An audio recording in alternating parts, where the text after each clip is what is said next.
Welcome back to the online classes of the business studies. In the last class, we have discussed regarding the history of the business like trade and commerce. Today, I would like to explain the nature and concept of the business. ಆತ್ಮೀಯ ವಿದ್ಯಾರ್ಥಿ ಮಿತ್ರರೇ, ನಾವು ಕಳೆದ ತರಗತಿಯಲ್ಲಿ ವ್ಯವಹಾರದ ಇತಿಹಾಸವನ್ನು ಕುರಿತಾಗಿ ಚರ್ಚೆಯನ್ನು ಮಾಡಿದ್ವಿ.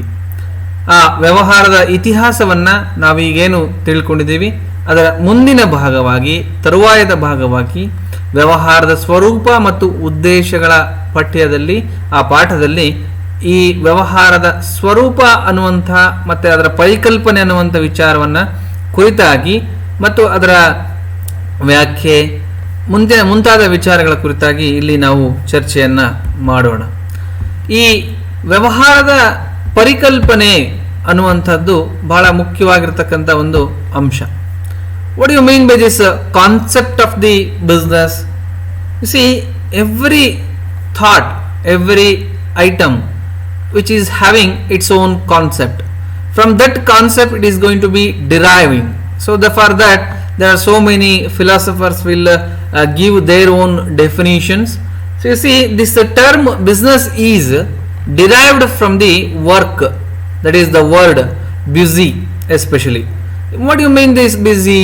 Therefore the being business means being busy, always the business. We have to it refers to an occupation for which the people regularly engage in an activity relating to the purchase, production or sale of goods and services with a view to earn the profit.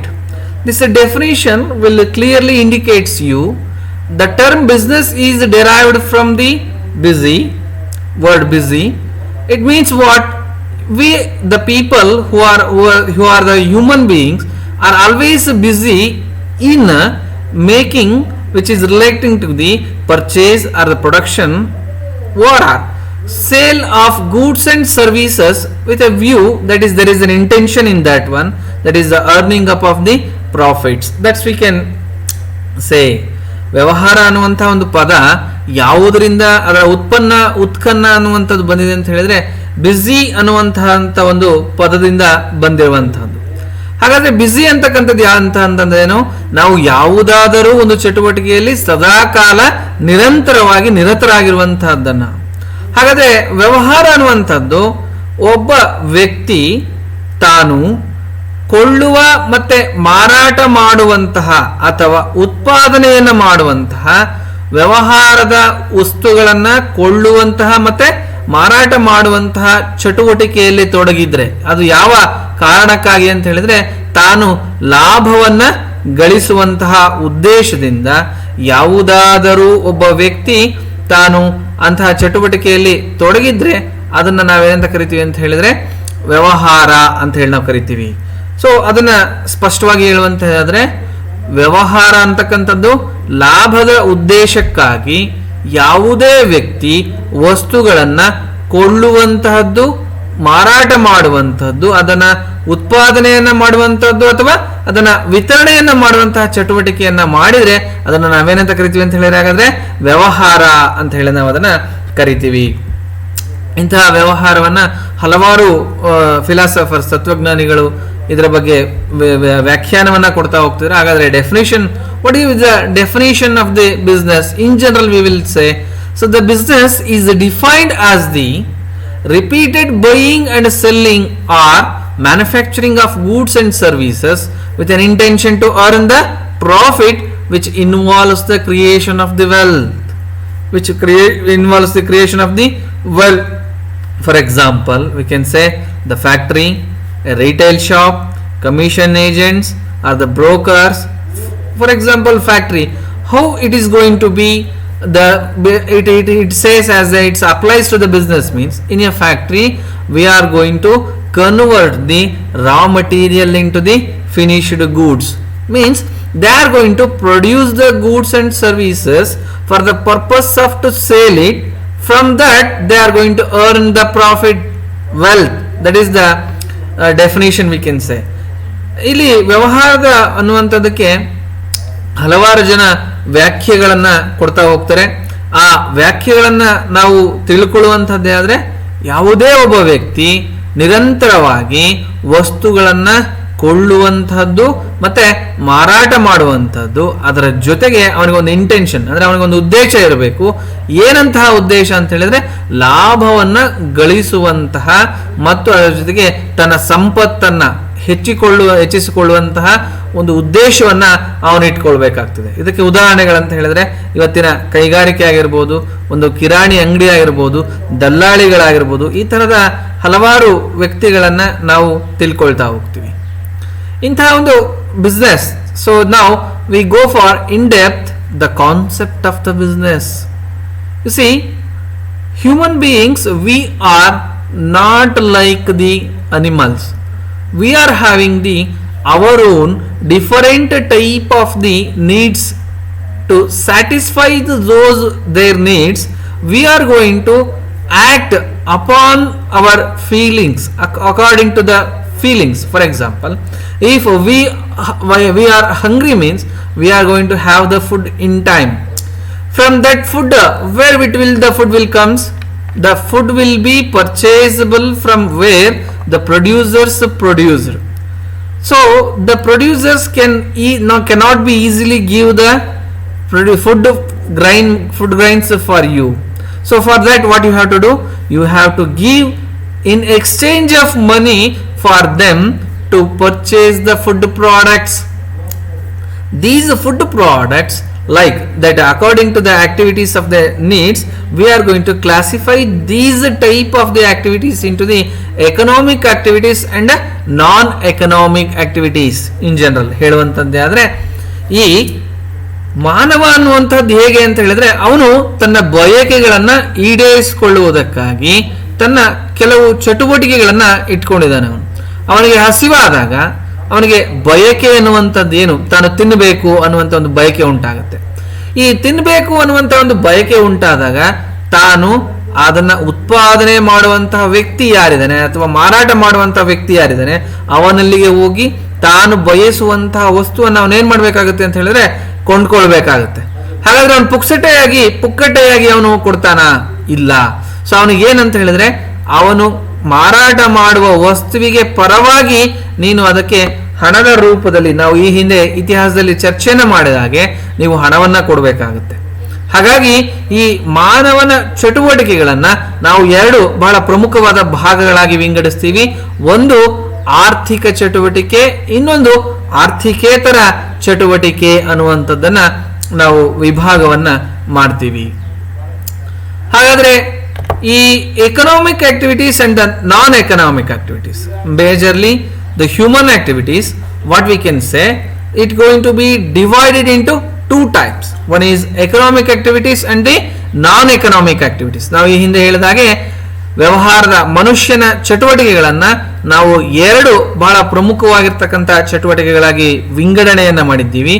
ಒಂದು ಆರ್ಥಿಕ ಚಟುವಟಿಕೆ, ಇನ್ನೊಂದು ಆರ್ಥಿಕೇತರ ಚಟುವಟಿಕೆಯನ್ನಾಗಿ ಮಾಡಿದ್ದೀವಿ. In this regarding, first of all, we would like to go for the economic activities. What are these economic activities? You see, the activities undertaken to earn the money or money's worth and related to production and exchange of the wealth. You see, the economic activities, whatever the activities which is conducting by the human being, that all the activities must and should be involving the activities relating to the earning of the money and by there its exchange of the wealth. For example, running a factory, retail shop, cultivating. I would like to give you an example. If you go for a retailing shop, the retailer, what you will ask? You will ask, give me a paste, Colgate. That means for brush up. So for that you have to give the money to him. Then the shopkeeper will give you a Colgate toothpaste. Like that, it is an economic activity. ಆರ್ಥಿಕ ಚಟುವಟಿಕೆ ಅನ್ನುವಂಥದ್ದು ಯಾವುದೇ ಚಟುವಟಿಕೆ ಅಂತ ಹೇಳಿದ್ರೆ, ಯಾವುದೇ ಒಬ್ಬ ಮನುಷ್ಯ ತಾನು ಮಾಡುವಂತಹ ಚಟುವಟಿಕೆ ಎಂಥದ್ದಾಗಿರ್ಬೇಕು ಅಂತ ಹೇಳಿದ್ರೆ ಅದು ಆರ್ಥಿಕ ಚಟುವಟಿಕೆ ಆಗಿರಬೇಕು ಅಂತ ಹೇಳಿದ್ರೆ ಅದರಲ್ಲಿ ಹಣದ ಕುರಿತಾಗಿರುವಂತಹ ಅಂಶ ಒಳಗೊಂಡಿರಬೇಕು. ಅದಕ್ಕೆ ಉತ್ಪಾದನೆಯನ್ನ ಮಾಡಲಿ ಅಥವಾ ಅವನು ಮಾರಾಟವನ್ನೇ ಮಾಡಲಿ, ಏನೇ ಮಾಡಲಿ, ಯಾವುದೇ ಚಟುವಟಿಕೆಯನ್ನ ಮಾಡಲಿ, ಅದು ಆರ್ಥಿಕ ಚಟುವಟಿಕೆ ಅಂತ ಅನ್ನಿಸ್ಕೊಳ್ಬೇಕಾದ್ರೆ ಅದರಲ್ಲಿ ಹಣದ ರೂಪದ ಒಂದು ಪ್ರಮೇಯ ಇರಲೇಬೇಕು. ಕೊಳ್ಳುವಾಗುವಂಥದ್ದೇ ಆಗಿರ್ಬೋದು, ಮಾರಾಟ ಮಾಡುವಂಥದ್ದು ಅಥವಾ ಕೊಳ್ಳುವಂಥದ್ದು, ಎರಡು ಚಟುವಟಿಕೆಗಳಲ್ಲಿಯೂ ಕೂಡ ನಮಗೇನೇನು ಇರಬೇಕು ಅಂತ ಹೇಳಿದ್ರೆ ನಮಗೆ ಒಂದು ಅದರಲ್ಲಿ ಆರ್ಥಿಕವಾಗಿರ್ತಕ್ಕಂಥ ಅಂಶ ಅನ್ನುವಂಥದ್ದು, ಹಣದ ರೂಪದ ಎಕ್ಸ್ಚೇಂಜ್ ನಾವೇನಂತ ಹೇಳ್ತೀವಿ ಅದು ಇರಬೇಕು. ಉದಾಹರಣೆಯನ್ನು ಕೊಡುವಂಥದ್ದೇ ಆದರೆ, ನೀವು ಒಂದು ಅಂಗಡಿಗೆ ಹೋಗಿ, ಒಂದು ಕಿರಾಣಿ ಅಂಗಡಿಗೆ ಹೋಗಿ ನೀವೇನು ಮಾಡ್ಬೋದು ಅಂತ ಹೇಳಿದ್ರೆ, ನಿನಗೆ ಬೇಕಾಗಿರ್ತಕ್ಕಂಥ ಒಂದು ಪೇಸ್ಟ್, ಅಲ್ಲುಜುವಂತಹ ಒಂದು ಪೇಸ್ಟ್ ಅನ್ನ ಬೇಕು, ಕೋಲ್ಗೇಟ್ ಟೂತ್ ಪೇಸ್ಟ್ ಅನ್ನ ಕೊಡಪ್ಪ ಅಂತ ಹೇಳಿದ್ರೆ ಅವನು ಏನ್ ಮಾಡ್ತಾನೆ ಅಂತ ಹೇಳಿದ್ರೆ, ಅವನು ಟೂತ್ ಪೇಸ್ಟ್ ಅನ್ನ ನಿಮಗೆ ನೀಡಿದ್ರೆ ಅದಕ್ಕೆ ಪ್ರತಿಯಾಗಿ ನಿಮ್ಮ ಹತ್ರ ಏನು ಎಕ್ಸ್ಪೆಕ್ಟ್ ಮಾಡ ಅಂತ ಹೇಳಿದ್ರೆ ನಿಮಗೆ ಹಣವನ್ನ ನಿಮ್ಮಿಂದ ಎಕ್ಸ್ಪೆಕ್ಟ್ ಮಾಡ್ತಾನೆ. So that means, so for economic activities we can say there must be an expectation of the money or money's worth while the transaction what it is happening there. So the characteristics of the economic activities now we can say, so first of all is related to the production of the wealth. ಇಂತಹ ಒಂದು ಆರ್ಥಿಕ ಚಟುವಟಿಕೆಯ ಲಕ್ಷಣಗಳೇನಪ್ಪ ಅಂತ ಹೇಳಿದ್ರೆ, ಮೊಟ್ಟ ಮೊದಲನೇದಾಗಿರ್ತಕ್ಕಂಥದ್ದು ಇದು ಸಂಪತ್ತನ್ನ ಉತ್ಪಾದನೆಯನ್ನ ಮಾಡುವಂತಹದ್ದು, ಸಂಪತ್ತನ್ನ ಹೆಚ್ಚಿಸುವಂತಹದ್ದು, relating to the production of the wealth.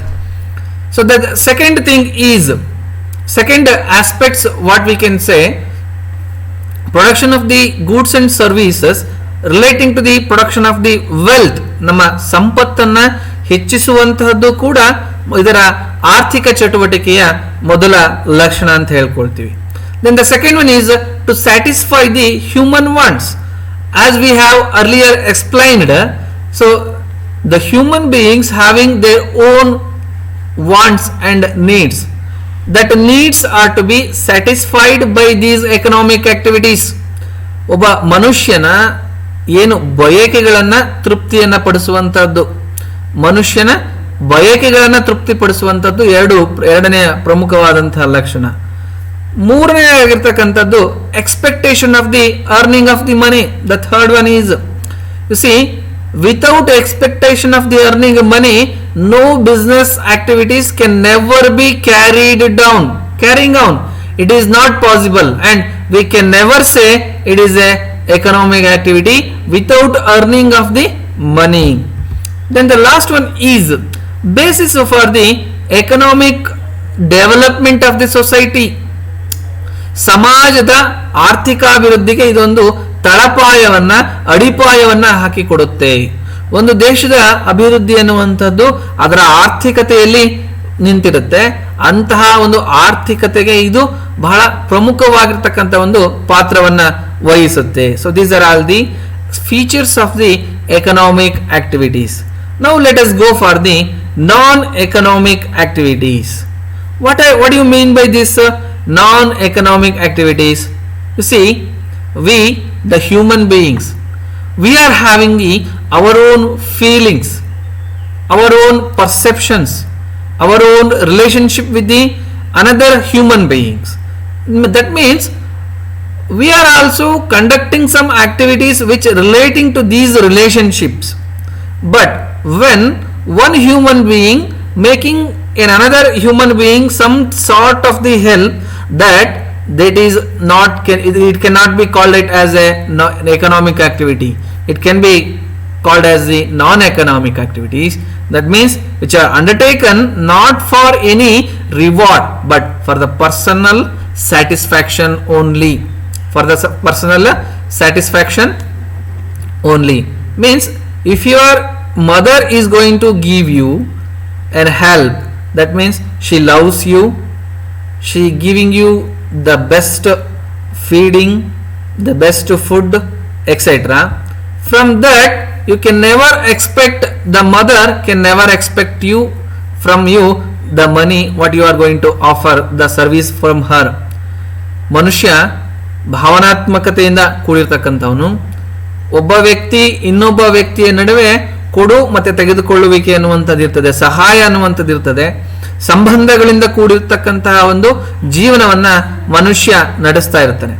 ಹಾಗಾದ್ರೆ ಆರ್ಥಿಕೇತರ ಚಟುವಟಿಕೆಗಳು ಅಂತ ಹೇಳಿದ್ರೆ ಎಂತಹ ಚಟುವಟಿಕೆಗಳು ಸರ್ ಹಾಗಾದ್ರೆ ಅಂತ ಹೇಳಿದ್ರೆ, ಒಂದು ತಾಯಿ ತನ್ನ ಮಗುವಿಗೆ ಉಣಬಡಿಸ್ತಾಳೆ, ಊಟವನ್ನು ತಿನ್ನಿಸ್ತಾಳೆ, ಪ್ರೀತಿಯನ್ನ ಮಾಡ್ತಾಳೆ, ತನ್ನ ಕಾಳಜಿಯನ್ನು ತೋರಿಸ್ತಾಳೆ, ಅಥವಾ ಅಣ್ಣ ತನ್ನ ತಮ್ಮನಿಗೆ ಒಂದು ಕಾಳಜಿಯನ್ನು ತೋರಿಸ್ತಕ್ಕಂಥದ್ದು, ತಂದೆ ತನ್ನ ಇಡೀ ಕುಟುಂಬವನ್ನು ಸಲಹುವಂಥದ್ದು. ಹೀಗೆ ಹಲವಾರು ಚಟುವಟಿಕೆಗಳು ಇವೆಲ್ಲ ಏನಿದೆ, ಇಲ್ಲಿ ಯಾವುದೇ ರೀತಿಯಾಗಿರ್ತಕ್ಕಂಥ ಒಂದು ಪ್ರತಿಫಲಾಪೇಕ್ಷೆ ಅನ್ನುವಂಥದ್ದು ಇಲ್ಲ. ಸೊ ಇಂತಹ ಚಟುವಟಿಕೆಗಳನ್ನ ನಾವೇನಂತ ಕರಿತೀವಿ ಅಂತ ಹೇಳಿದ್ರೆ ನಾನ್ ಎಕನಾಮಿಕ್ ಆಕ್ಟಿವಿಟೀಸ್ ಅಂತ ಹೇಳಿ ನಾವು ಅದನ್ನ ಕರಿತೀವಿ.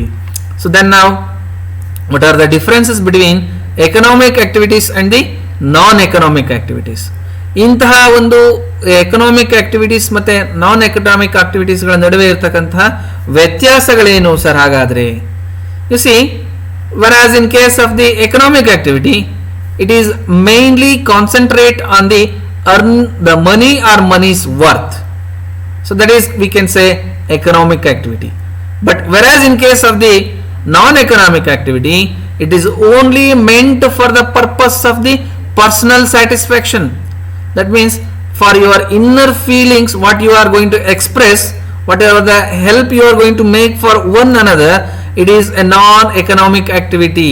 So that is the first one. ಇಲ್ಲಿ ಚಟುವಟಿಕೆಗಳಲ್ಲಿ ಆರ್ಥಿಕ ಮತ್ತು ಆರ್ಥಿಕೇತರ ಚಟುವಟಿಕೆಗಳ ನಡುವಿನ ವ್ಯತ್ಯಾಸದಲ್ಲಿ ಮೊದಲನೆಯಾಗಿರ್ತಕ್ಕಂಥದ್ದು ಯಾವಾಗಲೂ ಕೂಡ ಹಣ ಅಥವಾ ಸಂಪತ್ತನ್ನ ಉತ್ಪಾದನೆಯನ್ನ ಮಾಡುವಂಥದ್ದನ್ನ ನಾವು ಆರ್ಥಿಕ ಚಟುವಟಿಕೆ ಅಂತೇಳಿ ಕರಿತೀವಿ. ಪರ್ಸನಲ್ ಸ್ಯಾಟಿಸ್ಫ್ಯಾಕ್ಷನ್ ಅನ್ನುವಂಥದ್ದು ಆರ್ಥಿಕೇತರ ಚಟುವಟಿಕೆ, ಅಂದ್ರೆ ವೈಯಕ್ತಿಕ ತೃಪ್ತಿಗೋಸ್ಕರ ಮಾಡುವಂತಹ ಕೆಲಸಗಳನ್ನು ನಾವೇನಂತ ಕರಿತೀವಿ ಅಂತ ಹೇಳಿದ್ರೆ ಆರ್ಥಿಕೇತರ ಚಟುವಟಿಕೆ ಅಂತ ಹೇಳಿ ನಾವು ಅದನ್ನ ಕರಿತೀವಿ. U C, the second thing is the difference is it can be measured in terms of the money, whereas in case of the non-economic activity, it can never be, cannot be measured in terms of in monetary terms. ಆರ್ಥಿಕ ಚಟುವಟಿಕೆಗಳನ್ನು ನಾವು ಹಣದ ರೂಪದಲ್ಲಿ ಅಳೆಯಬಹುದು, ಆದರೆ ಆರ್ಥಿಕೇತರ ಚಟುವಟಿಕೆಗಳನ್ನು ನಾವೇನಂತ ಕರಿಬಹುದು, ಹಣದ ರೂಪದಲ್ಲಿ ಅಳೆಯೋದಕ್ಕೆ ಆಗೋದಿಲ್ಲ. ಸೊ ಹಾಗಾಗಿ ಅದು then next, money is the reward, whereas in case of the economic activity, for whatever the act you are going to act according to the economic activity, you will get a reward of the money. But whereas in case of your non-economic activities, here you are going to get only the mental satisfaction is the reward. ಇಲ್ಲಿ ಹಣ ಪ್ರತಿಫಲದ ರೂಪವಾಗಿ ಬರುತ್ತೆ ಆರ್ಥಿಕ ಚಟುವಟಿಕೆಯಲ್ಲಿ. ಇನ್ನ ಆರ್ಥಿಕೇತರ ಚಟುವಟಿಕೆಯಲ್ಲಿ ನಿಮಗೆ ಏನಾಗುತ್ತೆ ಅಂತ ಹೇಳಿದ್ರೆ, ಏನೋ ನಮ್ಮ ಮೆದುಳು ಅಥವಾ ಮನಸ್ಸಿನ ತೃಪ್ತಿಗಾಗಿ ನಾವೇನನ್ನ ಮಾಡ್ತೀವಿ, ಒಂದು ಚಟುವಟಿಕೆಗಳನ್ನ ಮಾಡ್ತೀವಿ. ಸೊ ಇಂತಹ ಒಂದು ಚಟುವಟಿಕೆಗಳನ್ನ ನಾವೇನಂತ ಕರಿತೀವಿ ಅಂತ ಹೇಳಿದ್ರೆ ಆರ್ಥಿಕ ಚಟುವಟಿಕೆಗಳು ಮತ್ತು ಆರ್ಥಿಕೇತರ ಚಟುವಟಿಕೆಗಳು ಅಂತ ಹೇಳಿ ನಾವು ಅದನ್ನ ಕರೆದಿದ್ದೀವಿ ಅಂತ ಹೇಳಬಹುದು. The next, third one is, the next aspect we are going to discuss is types of the economic activities. ಇಂತಹ ಒಂದು ಆರ್ಥಿಕ ಚಟುವಟಿಕೆಗಳನ್ನ ನಾವು ಎಷ್ಟು ವಿಧಗಳಾಗಿ ವಿಂಗಡಣೆಯನ್ನ ಮಾಡಬಹುದು ಇಂತಹ ಆರ್ಥಿಕ ಚಟುವಟಿಕೆಗಳನ್ನ? You see, this economic activities can be divided into the major 3 aspects. Number 1, business. Second one is profession, and third one is employment.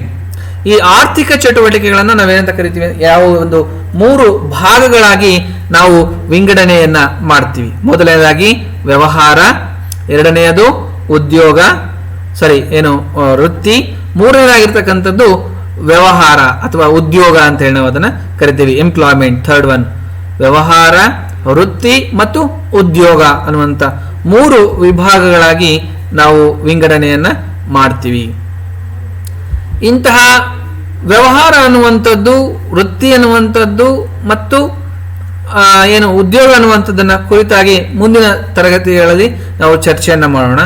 So ನಾವು ಇಲ್ಲಿಯ ತನಕ ನಾವು ಏನು ಚರ್ಚೆಯನ್ನ ಮಾಡಿದ್ದೇವೆ ಅಂತ ಹೇಳಿದ್ರೆ, ವ್ಯವಹಾರದ ಪರಿಕಲ್ಪನೆ, ಅದರ ಉದ್ದೇಶ ಮತ್ತು ಆ ಚಟುವಟಿಕೆಗಳು, ಆರ್ಥಿಕ ಮತ್ತು ಆರ್ಥಿಕೇತರ ಚಟುವಟಿಕೆಗಳ ಕುರಿತಾಗಿ ನಾವೇನನ್ನ ಮಾಡಿದ್ದೇವೆ ಅಂತ ಹೇಳಿದ್ರೆ ಚರ್ಚೆಯನ್ನ ಮಾಡಿದ್ದೀವಿ. ಧನ್ಯವಾದ. Thank you.